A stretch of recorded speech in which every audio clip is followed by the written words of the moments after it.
त्यांच्या घर वापसीचं मनापासून कौतुक। यानंतर पुढील माननीय श्री विनोद माधवरावजी कांचनगिरे प्रदेशाध्यक्षांच्या उपस्थितीत या सर्वांचा या ठिकाणी पक्षप्रवेश होतो। जोरदार टाळ्या वाजवून या सगळ्यांच्या पक्षांमध्ये आपण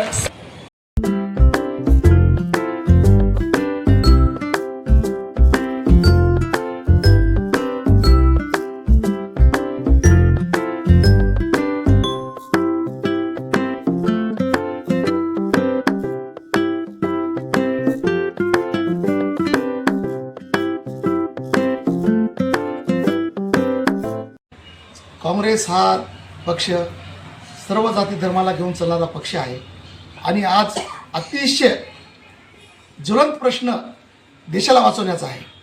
देशामध्ये जो कारभार चाललेला आहे तो कारभार देश वाचवण्यासाठी सर्वसाधारण जनतेनेच उतरलं पाहिजे रोडवर। या अनुषंगाने विचार करून काँग्रेस पक्षच असा हा पक्ष आहे जो की देश वाचवू शकतो।